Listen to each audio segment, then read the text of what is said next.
Hello అండి, నమస్కారం. సిరి entertainment ఛానల్కి స్వాగతం. నా పేరు రోజా. ఇప్పుడు నేను చెప్పబోయే స్టోరీ నీపై చాలా ప్రేమ ఉంది, ఎపిసోడ్ 33. స్టోరీలోకి వెళ్ళే ముందు చిన్న రిక్వెస్ట్. ఈ స్టోరీ మీకు నచ్చితే తప్పకుండా లైక్ చేయండి, షేర్ చేయండి, సబ్స్క్రైబ్ చేసి నన్ను ఎంకరేజ్ చేయండి. మన సాటర్డే ఎపిసోడ్ పెట్టలేకపోయానండి. ఆ రోజు మాకు కరెంట్ లేదు. ఎడిటింగ్ చేయడం, వీడియో అప్లోడ్ చేయడం ఇదంతా లేట్ అయిపోయింది. అందుకని మండే అప్లోడ్ చేద్దాంలే అని ఆగాను. ఇంకా ఆలస్యం చేయకుండా స్టోరీ చెప్పేసుకుందాము. అంతకంటే ముందు చిన్న రిక్వెస్ట్. ఈ స్టోరీ మీకు నచ్చితే తప్పకుండా లైక్ చేయండి, షేర్ చేయండి, సబ్స్క్రైబ్ చేసి నన్ను ఎంకరేజ్ చేయండి. అలాగే ఇన్స్టాగ్రామ్లో కూడా ఫాలో అవ్వండి ప్లీజ్. నా ఇన్స్టాగ్రామ్ ఐడి @రోజా సిరి ఎంటర్టైన్మెంట్. ఇంకా ఆలస్యం చేయకుండా స్టోరీలోకి వెళ్ళిపోదాం. అర్జున్ చాలా స్పీడ్గా హాస్పిటల్కి చేరుకున్నాడు. డైరెక్ట్గా డాక్టర్ హర్షిత ఉన్న క్యాబిన్కి వెళ్ళిపోయాడు. హర్షి, వాళ్ళు ఎక్కడ ఉన్నారు? ఏంటి ఆ ఎగ్జైట్మెంట్ ఏంటి? ముందు కూర్చో. హర్షి, ఫస్ట్ వాళ్ళు ఎక్కడ ఉన్నారో చెప్తావా? అరే, ముందు నేను చెప్పేది విను, కూర్చో. వాళ్ళు ఏ వార్డులో ఉన్నారు? నేను వాళ్ళని కలవాలి అంటూ అర్జున్ కూర్చున్నాడు. అర్జున్, వాళ్ళు వెళ్ళిపోయారా, మార్నింగ్ డిశ్చార్జ్ అయ్యారు. ఏం మాట్లాడుతున్నావు? ఈ విషయం నాకు ముందుగా చెప్పాలి అని నీకు అనిపించలేదా హర్షి? అరే, ఎందుకంత కోపం? నాకేం తెలుసురా, అసలు వాళ్ళెవరు? హర్షి, రూప ఇంట్లో నుంచి వెళ్ళిపోయింది. వాట్? తను నీ కస్టడీలో లేదా? నా కస్టడీలోనే ఉంది. బయటికి వెళ్ళినట్లు వెళ్ళి తను వాళ్ళ అక్కని తీసుకుని ఎక్కడికో వెళ్ళిపోయింది. అవునా? మరి ఆ విషయం నాకు తెలియదు కదా అర్జున్. అట్లీస్ట్ వాళ్ళ డీటెయిల్స్ అయినా నాకు చెప్తావా? అడ్మిట్ చేసుకునే ముందు కంపల్సరీ డీటెయిల్స్ తీసుకుంటారు కదా? కంపల్సరీ తీసుకుంటారు. రిసెప్షనిస్ట్ దగ్గర ఉంటాయి. అయినా హర్షిత, నువ్వు తనని గుర్తుపట్టలేదా? తను స్కార్ఫ్ కట్టుకుందిరా. తను కళ్ళు మాత్రమే కనిపిస్తున్నాయి. అప్పటికీ నాకు డౌట్ వచ్చింది. అందుకే నీకు నేను అన్నిసార్లు కాల్ చేశాను. నువ్వే కాల్ లిఫ్ట్ చేయలేదు. నీ కాల్స్ నేను చూడలేదు Harshita. Don't worry Arjun. Hospital రిజిస్టర్లో వాళ్ళ డీటెయిల్స్ ఖచ్చితంగా ఉంటాయి. పద వెళ్దాం అంటూ అర్జున్తో పాటు ఎంట్రన్స్ దగ్గరికి వచ్చి రిసెప్షనిస్ట్ని అడిగి రిజిస్టర్ బుక్లో రూప వాళ్ళ డీటెయిల్స్ చెక్ చేస్తోంది హర్షిత. హౌ స్ట్రేంజ్గా అనిపిస్తోంది. వాళ్ళ డీటెయిల్స్ ఏవి? పేషెంట్ దీప పేరు అసలు లేదేంటి? రిజిస్టర్ బుక్ మొత్తం చెక్ చేస్తూ అంది హర్షిత. ఇటు ఇవ్వు హర్షి, నేను చూస్తాను. అర్జున్ తీసుకుని చెక్ చేస్తున్నాడు. ఒకచోట అవని అని రాసి ఉంది. అర్జున్ కళ్ళల్లో చిన్న కన్నీటి పొర. రూప నన్ను మర్చిపోలేదు, మర్చిపోద్ది కూడా. నేను తనకి పెట్టిన పేరు అవని. ఇక్కడ తను అవని అని సిగ్నేచర్ చేసింది. దీప పేరు దివ్యాగా మార్చేసింది. రూప, నువ్వు ఎక్కడ ఉన్నా పట్టుకుంటాను. ఆ బుక్లో రూప ఇచ్చిన నెంబర్కి డయల్ చేశాడు అర్జున్. ఆ నెంబర్ నాట్ రీచబుల్ వస్తోంది. రూప రాంగ్ నెంబర్ ఇచ్చింది హర్షిత. సారీ అర్జున్, నాకు తెలియదు కదా. It's okay. తను హాస్పిటల్కి ఎలా వచ్చింది? ఇంతకీ దీపకి ఎలా ఉంది అడిగాడు Arjun. Deepa perfectly all right, but her child is dead అంది హర్షిత. ఓ గాడ్, వాళ్ళిద్దరూ ఎలా ఉన్నారు? దీప మానసిక పరిస్థితి ఎలా ఉంది? She is fine Arjun. తన ఫేస్లో నాకు ఎటువంటి బాధ కనిపించలేదు. పైగా తన బాడీలో ఇప్పుడు మూమెంట్ స్టార్ట్ అయ్యింది. మేబీ తన బాడీ ట్రీట్మెంట్కి స్పందిస్తోంది. రియల్లీ? రూప చాలా హ్యాపీగా ఉండి ఉంటుంది కదా? Yeah Arjun, she is very happy. Arjun ఒక్క నిమిషం ఏదో ఆలోచిస్తూ ఉండిపోయాడు. అర్జున్ పిలిచింది హర్షిత. హర్షిత, వాళ్ళు హాస్పిటల్కి ఎలా వచ్చారు? I don't know. Hospital CCTV footage ఒక్కసారి నేను చెక్ చేయాలి. ఓకే ఫైన్, ఇప్పుడే రివ్యూ చూపిస్తాను పద. అర్జున్, హర్షిత ఇద్దరు సీసీటీవీ ఫుటేజ్ చెక్ చేయడానికి తన క్యాబిన్కి వెళ్ళారు. సీసీటీవీ ఫుటేజ్ మొత్తం బ్లర్గా వస్తోంది. హర్షి, ఏంటిది? క్లారిటీ లేదు, చిరాకు పడుతూ అన్నాడు అర్జున్. యా, రిపేర్ వచ్చినట్లు ఉంది. నేను ఇప్పుడే అబ్జర్వ్ చేస్తున్నానురా. సారీ. అట్లీస్ట్ తను హాస్పిటల్కి ఎలా వచ్చిందో మీ రిసెప్షనిస్ట్ అయినా చూసి ఉంటుంది కదా, ప్రెగ్నెంట్ ఉమెన్కి నొప్పులు వస్తుంటే ఖచ్చితంగా కారులో కానీ ఆటోలో కానీ అంబులెన్స్ సహాయం కానీ తీసుకుంటారు కదా, స్ట్రెచ్చర్తో లోపలికి తీసుకువస్తారు కదా. Yeah Arjun, you are absolutely right. ఒకసారి నేను తనని పిలుస్తాను, మాట్లాడు అంటూ రిసెప్షనిస్ట్కి ఫోన్ చేసి తన క్యాబిన్కి రమ్మని పిలిచింది Harshita. May I come in madam? Yeah coming. Arjun ఫోన్లో రూప ఫోటో చూపించి అడుగుతున్నాడు. చూడమ్మా, ఈ అమ్మాయి నిన్న మార్నింగ్ ఒక ప్రెగ్నెంట్ ఉమెన్తో మీ హాస్పిటల్కి వచ్చింది. తను ఏ వెహికల్లో వచ్చిందో నువ్వు చెప్పగలవా? ఒక్క నిమిషం ఆ ఫోటోని బాగా అబ్జర్వ్ చేసి, ఈ అమ్మాయి ఆటోలో వచ్చింది సార్ అంది రిసెప్షనిస్ట్. తనకి సహాయంగా ఎవరైనా వచ్చారా? ఆహా లేదు సార్, ఎవరూ రాలేదు, తను ఒక్కతే వచ్చింది. ఆటో అబ్బాయి ఆవిడని హాస్పిటల్లో అడ్మిట్ చేసే వరకు తోడుగా ఉన్నాడు. ఓకే థ్యాంక్ యూ, ఇంక నువ్వు వెళ్ళొచ్చు అన్నాడు అర్జున్. సరే హర్షి, మళ్ళీ కలుద్దాం అంటూ లేచాడు అర్జున్. ఓకే బాయ్ అంది హర్షిత. వెళ్తూ వెళ్తూ ఒక్క నిమిషం ఆగి, హర్షి, వాళ్ళు రెగ్యులర్ చెకప్కి ఇక్కడికి వస్తారా? నేను రమ్మని చెప్పాను, మేబీ వస్తారేమో. ఓకే, వస్తే నాకు ఒక్కసారి ఇన్ఫామ్ చేయి. ష్యూర్, తప్పకుండా, బాయ్ అంటూ అర్జున్ బయటికి వెళ్తూ ఉంటే ప్రతాప్ నుంచి కాల్ వచ్చింది. వెంటనే లిఫ్ట్ చేశాడు అర్జున్. సార్, 1 డేకి ముందు రూపా మేడం ఐడెంటిటీ ఎక్కడో ఏదో హాస్పిటల్లో యూజ్ చేశారు సార్, ఇప్పుడే నాకు ఇన్ఫర్మేషన్ వచ్చింది. యు ఆర్ లేట్ ప్రతాప్, వాళ్ళు అక్కడి నుంచి వెళ్ళిపోయారు. నేను ప్రస్తుతం అక్కడే ఉన్నాను, అదే హాస్పిటల్లో. Oh sorry sir. It's okay, next time ఏదైనా క్లూ దొరికితే వెంటనే ఇన్ఫామ్ చేయి, లేట్ చేయకు. అండ్ సిటీ ఇన్సైడ్లో తిరిగే ఆటో వాళ్ళతో చిన్న మీట్ ఏర్పాటు చేయి. ఓకే సార్, కానీ ఎందుకు సార్? వాళ్ళందరినీ గ్యాదర్ చేయాలంటే చాలా టైం పడుతుంది సార్. ఎందుకు, ఏమిటి, ఇలాంటి క్వశ్చన్స్ వేయకు ప్రతాప్. నాకు తెలుసు టైం పడుతుందని. ఈ మధ్య ప్రభుత్వ బీమాలు ఏవో రిలీజ్ చేశారు కదా ఆటో వాళ్ళకి, ఆ డిస్కషన్ గురించి అని చెప్పు, వెంటనే వచ్చేస్తారు. సార్, క్యూరియాసిటీ తట్టుకోలేక అడుగుతున్నాను, నిజంగా ప్రభుత్వ బీమాల గురించి మాత్రమే మాట్లాడతారా సార్? నిజం చెప్పాలంటే నా పర్సనల్ పని కూడా ఉంది ప్రతాప్, చాలా. ఇంకేమైనా చెప్పాలా? సారీ సార్ మిమ్మల్ని క్వశ్చన్ చేసినందుకు, బట్ వాళ్ళు వచ్చాక నిజంగా ఆ బీమా గురించి అడుగుతారు కదా సార్. నేను అబద్ధం చెప్పట్లేదు ప్రతాప్, నిజంగానే వాళ్ళతో ఆ బీమా గురించి డిస్కషన్ చెయ్యాలి. మనం వాళ్ళ పని చేస్తూ మన పని కూడా చూసుకోవచ్చు కదా. Use the brain, that's it చెప్పి కాల్ కట్ చేశాడు అర్జున్. రూపా, ఒక్కసారి మా ఇంటికి రావే ప్లీజ్ అంటోంది తేజ. ఏంటే, ఎందుకు ఎందుకు అన్నిసార్లు కాల్ చేస్తున్నావు? చెప్తాను, మా ఇల్లు పెద్ద దూరమేమీ కాదు, జస్ట్ ½ అన్ అవర్లో వెళ్ళిపోవచ్చు, రావా ప్లీజ్? అది కాదు తేజ, అక్క పరిస్థితి తెలుసు కదా నీకు, నిన్ననే డెలివరీ అయ్యింది. పాపం తనకి తోడుగా ఉండాలి కదా నేను, తనను ఒక్కదాన్ని ఎలా వదిలేసిరాను? ఏయ్, జస్ట్ 1 అవర్, ఇప్పుడు టైం 4 అయ్యింది, 5 అవ్వగానే వెళ్ళిపో. కానీ నాకు మీ ఇంటి అడ్రస్ తెలియదు తేజ, నువ్వు వస్తానంటే నేను వర్ధన్ తీసుకువస్తాడు. చంపేస్తున్నావు కదా. సరే వస్తున్నాను, జస్ట్ 5 మినిట్స్ అంటూ తల దువ్వుకుని స్టిక్కర్ పెట్టుకుని చున్నీ వేసుకుంది రూప. అక్క, నీకేమైనా కావాలా? ఒక ½ అన్ అవర్ నేను బయటికి వెళ్ళి రానా? వెళ్ళు రూప, నాకు ఇప్పుడేమీ అక్కర్లేదు. రూప వైపు చూస్తూ, నాకు చెల్లెలు అయినా కూడా అమ్మలాగా మారిపోయావు కదా అని మనసులో అనుకుంటూ చిన్న నవ్వు నవ్వి అంది దీప. రూప బయటికి రాగానే బైక్ మీద రెడీగా ఉన్నాడు వర్ధన్. ఏంటి బైక్ మీద? మరిప్పుడు క్యాబ్ బుక్ చేసుకుని అది వచ్చే వరకు వెయిట్ చేసి వెళ్ళాలంటే టైం అవుతుంది కదా. కమాన్ రూప, రా. సరేలే అంటూ బైక్ ఎక్కి కూర్చుంది రూప. తనను ఎవరైనా చూస్తారేమోనని కంగారు పడుతూ స్కార్ఫ్ కట్టుకుంది. కొంచెం వెనక్కి జరిగి కూర్చుంది. ఫస్ట్ టైం రూప తన బైక్ ఎక్కడంతో చెప్పలేనంత హ్యాపీ ఫీల్ అవుతున్నాడు Vardhan. Oh my God, Roopa నా బైక్ మీద, unbelievable. Oh God, thank you Teja, ఇలాంటి ఆఫర్ నాకు వచ్చేలాగా చేసినందుకు. ఎగ్జైట్మెంట్ తట్టుకోలేక అరవాలనే అనిపిస్తోంది వర్ధన్కి. సైడ్ మిర్రర్లో నుంచి రూప వైపు చూస్తున్నాడు. వర్ధన్, ఇప్పుడు తేజ ఎందుకు రమ్మంటోంది? నీకేమైనా తెలుసా? అడిగితే చెప్పట్లేదు.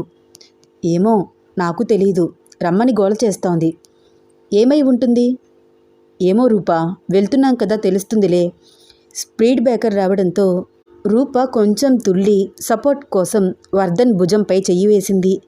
రూప చేతి స్పర్శకి హాయిగా గాల్లో తేలిపోతున్నట్లే ఫీల్ అవుతున్నాడు వర్ధన్.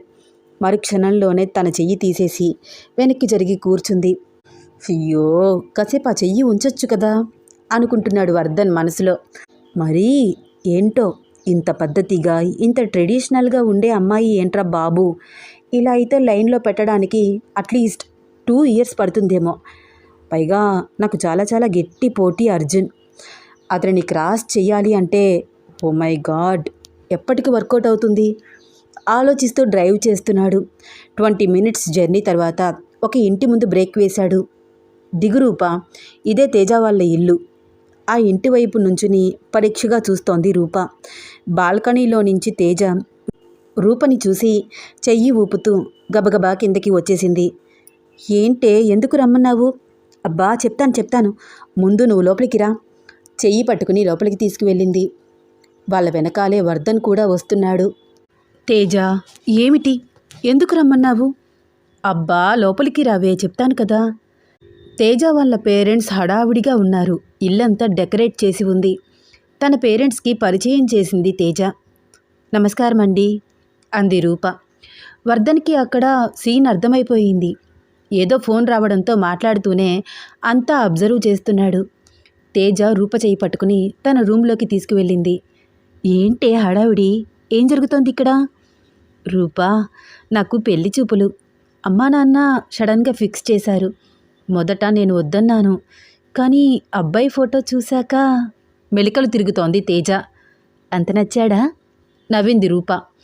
చాలా బాగున్నాడే. అతనికి నేను నచ్చుతానో లేదో తెలీదు. నీకేం తక్కువ, చక్కగా ఉన్నావు. ఎందుకు నచ్చవు? ఏమో, వాడంత అందంగా ఉన్నాడు కదా. నన్ను కూడా అందంగా రెడీ చేయి రూపా. నేనా? నువ్వే. నాకు ఒకసారి నువ్వు కాలేజీలో చెప్పావు, బ్యూటీ పార్లర్లో కూడా వర్క్ చేసేదాన్ని అని.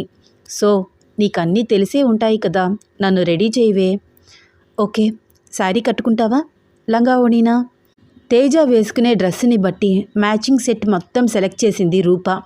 చక్కగా చీర కట్టి మోడ్రన్గా జడవేసి పువ్వులు పెట్టి ఎంతో అందంగా రెడీ చేసింది. వావ్ రూపా, నేనేనా ఇంత అందంగా ఉన్నాను? తనని తాను అద్దంలో చూసుకుని తెగ మురిసిపోతోంది తేజ. కథలకు తేజ, ఐబ్రోస్ దిద్దుతున్నాను అంటూ లాస్ట్లో ఫినిషింగ్ ఇచ్చి వదిలింది. సూపరున్నావు. అబ్బాయి ఇప్పుడు నిన్ను చూస్తే ఫ్లాట్ అయిపోతాడు. రూపా, నువ్వు నాకు మరొక ఫేవర్ చేస్తావా? ఏమిటేం? నువ్వు కొంచెం సేపు ఈ గదిలోనే ఉండు. వాళ్ళు వచ్చే టైం అయింది. నువ్వేమో నార్మల్గా ఉన్నా చాలా అందంగా కనిపిస్తున్నావు. ఓకే ఓకే, నువ్వు నాకు అంత ఎక్స్ప్లెనేషన్ ఇవ్వక్కర్లేదు. నేను ఇక్కడే ఉంటాను, నువ్వు వెళ్ళు. పెళ్లి వాళ్ళు రావడంతో తేజ వాళ్ళమ్మ తేజాను బయటికి తీసుకువెళ్ళింది. వర్ధన్ చిన్నగా రూప ఉన్న రూమ్లోకి వచ్చాడు. పెళ్లి వాళ్ళు వచ్చారా వర్ధన్? హా, వచ్చారు. తేజ సిగ్గుపడడం ఫస్ట్ టైం చూస్తున్నాను, నవ్వాడు వర్ధన్. నార్మల్ కదా అదంతా. పెళ్ళి అనేసరికి ఆడపిల్లకి ఎక్కడా లేని సిగ్గొచ్చేస్తుంది. తేజమోహన్ చూస్తుంటే ట్యూబ్ లైట్ లాగా వెలిగిపోతోంది. అతను ఎప్పుడు ఓకే చెప్తాడా అని వెయిట్ చేస్తున్నట్లుంది. నాకు కూడా తేజ ఎగ్జైట్మెంట్ చూసి ఆశ్చర్యంగా అనిపించింది.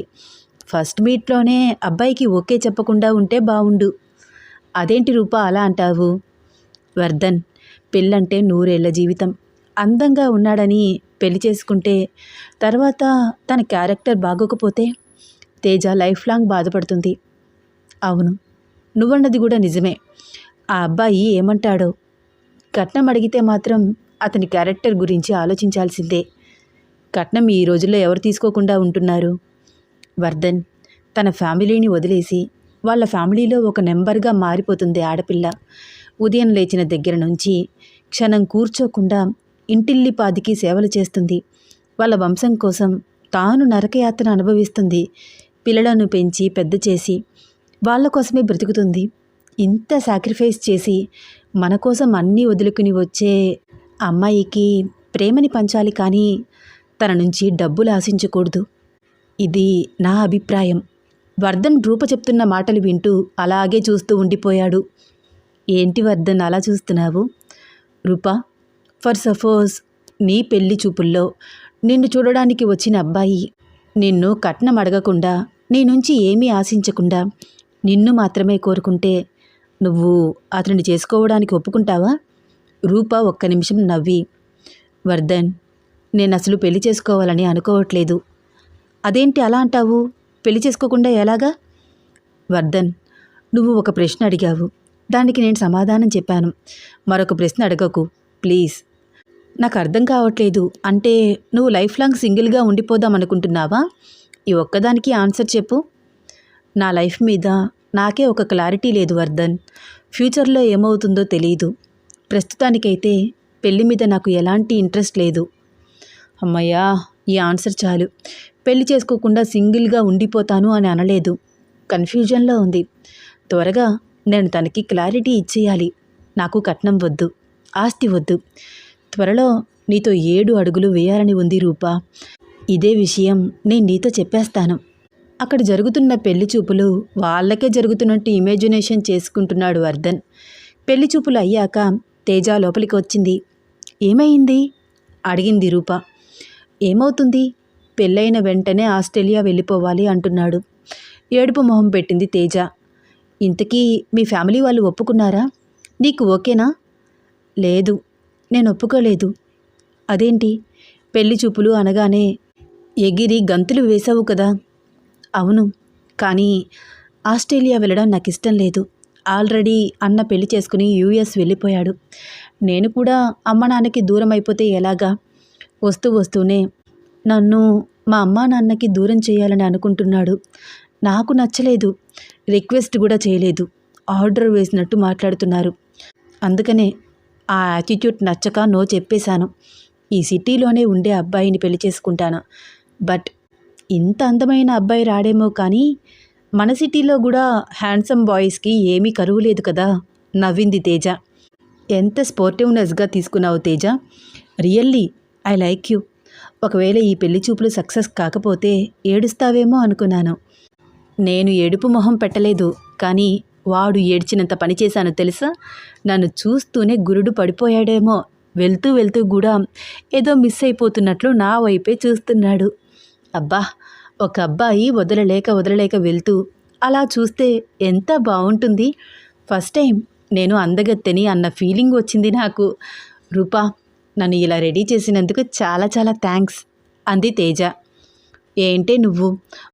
ఒకవైపు పెళ్లి చూపులు సక్సెస్ కాలేదు, మీ మమ్మీ డాడీ బాధపడుతున్నారేమో, వెళ్ళి చూడకుండా మాతో జోక్స్ వేస్తున్నావు.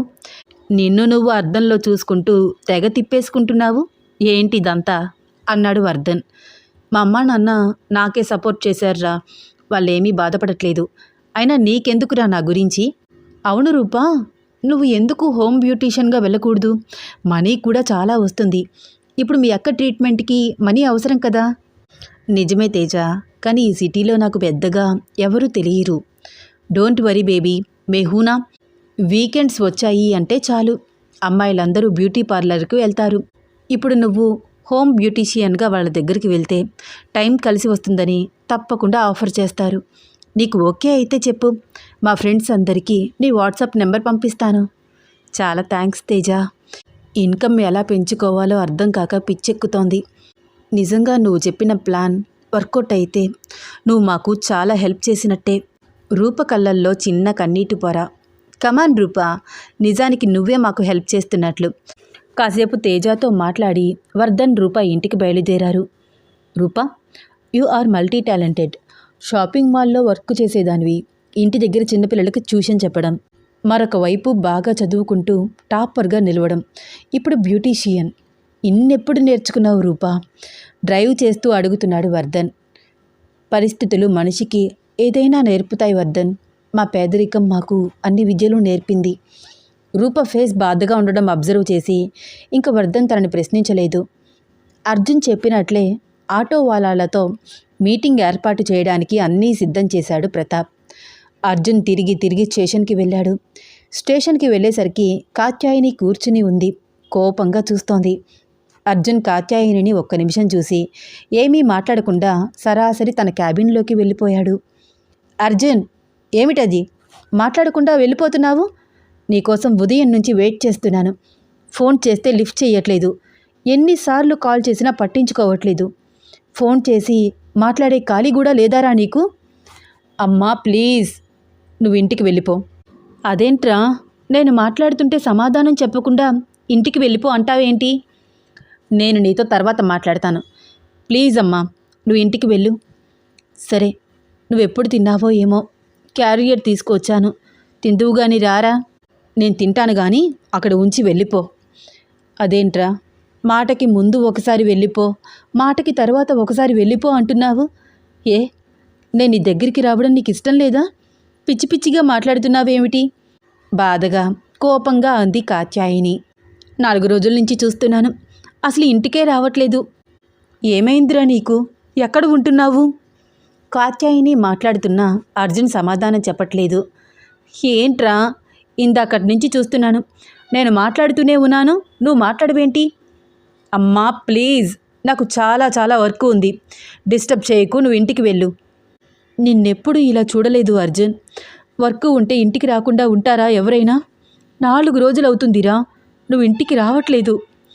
అమ్మా నాకు చాలా వర్క్ ఉందని చెప్తున్నాను కదా. అబద్ధాలు కూడా నేర్చుకున్నావురా. నువ్వెందుకు ఇలా ఉంటున్నావో నాకు తెలుసు అర్జున్. అమ్మా ప్లీజ్, వెళ్ళమని చెప్తున్నాను కదా. కొంచెం సీరియస్గా అన్నాడు అర్జున్. నేను వెళ్ళనురా, వెళ్ళను, ఇక్కడే ఉంటాను. నువ్వెందుకు ఇలా ప్రవర్తిస్తున్నావో తెలుసుకుంటే గాని వెళ్ళను. అమ్మా, అంతా తెలిసి ఏమీ తెలియనట్లు అసలు నువ్వు ఇలా ఎలా మాట్లాడగలుగుతున్నావు? అవునరా, అవును, నాకు తెలుసు నువ్వు ఎందుకు ఇలా ఉంటున్నావో నాకు బాగా తెలుసు. కానీ నీ బాధలో అర్థం లేదు అర్జున్. దరిద్రం వదిలిపోయింది. హ్యాపీగా ఉండకుండా దాన్నే తలుచుకుని నువ్వు బాధపడుతున్నావు. ఆ మాటలకి అర్జున్కి పట్టరాని కోపం వస్తోంది. స్టేషన్లో స్టాఫ్ మొత్తం వాళ్ళిద్దరనే చూస్తున్నారు. పద మాట్లాడుకుందాం పద అంటూ కాత్యాయిని చెయ్యి పట్టుకుని స్టేషన్కి కొద్ది దూరంలో రూపా వాళ్ళు స్టే చేసిన రూమ్కి తీసుకువెళ్ళాడు. కూర్చో అమ్మా, కూర్చో. ఇప్పుడు చెప్పు, నాతో ఏం మాట్లాడాలి? ఆవిడని కుర్చీలో కూర్చోపెట్టి సీరియస్గా అడిగాడు అర్జున్. కన్నా, నువ్వు ఇలా ఉంటే నేను చూడలేకపోతున్నానురా. నీలో నువ్వే ఇలా బాధపడుతూ నన్ను కూడా బాధ పెడుతున్నావు. కాత్యాయిని కళ్ళనీళ్లు పెట్టుకుంది.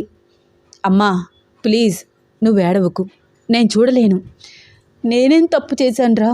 ఎందుకనరా నాతో మాట్లాడట్లేదు? అమ్మా, నీకు నా మీద ఉన్న ప్రేమతో నువ్వు నా ప్రేమని నాకు దూరం చేశావు.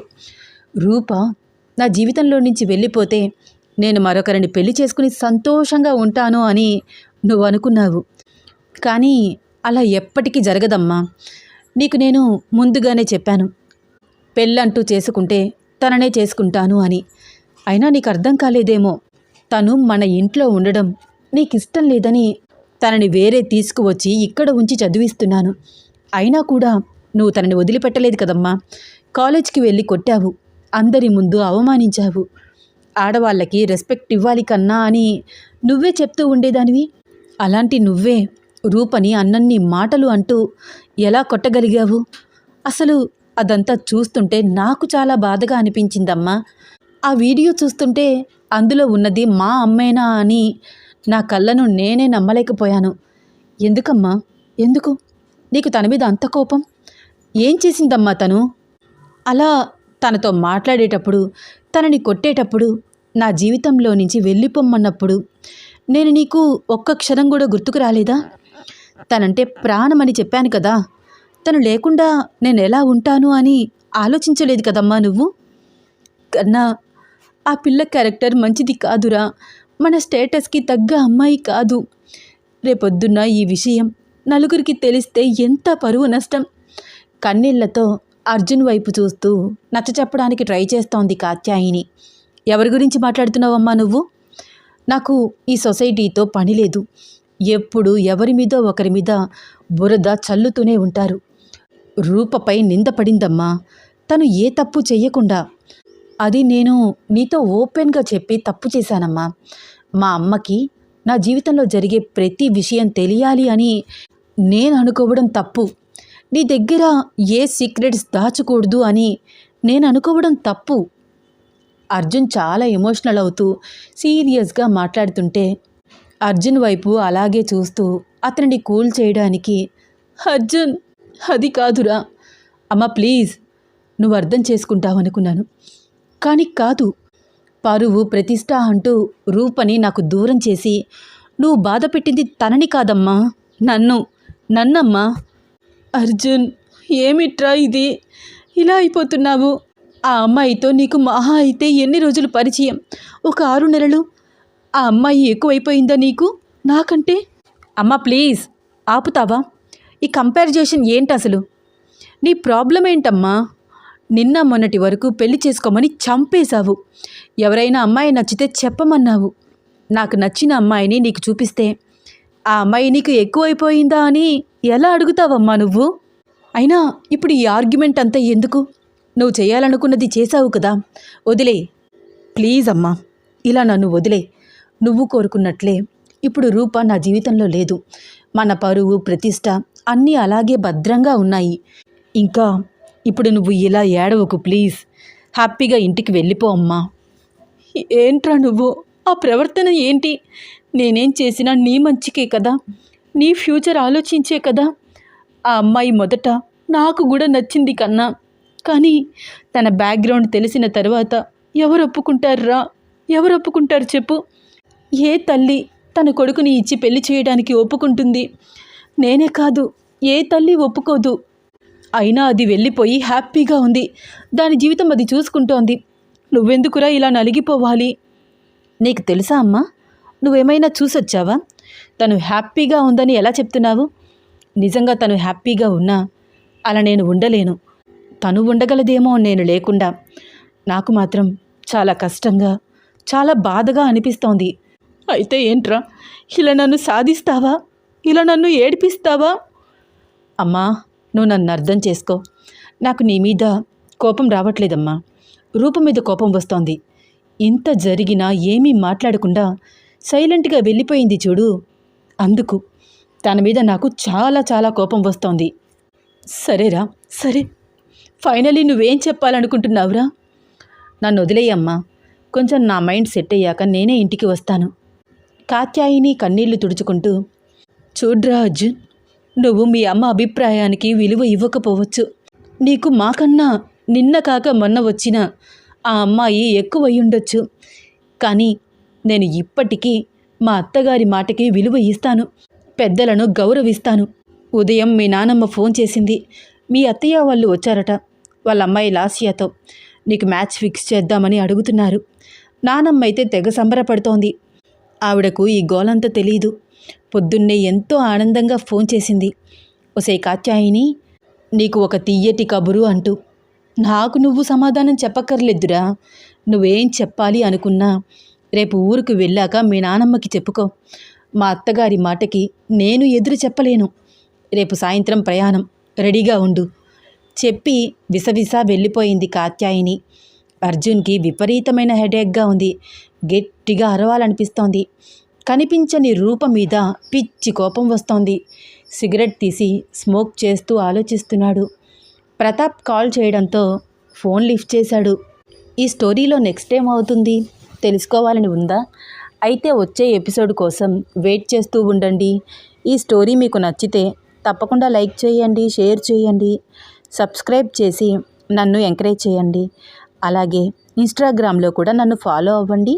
నా ఇన్స్టాగ్రామ్ ఐడి @రోజా సిరి ఎంటర్టైన్మెంట్. తప్పకుండా ఫాలో అవుతారు కదూ. ఉంటానండి. ధన్యవాదాలు.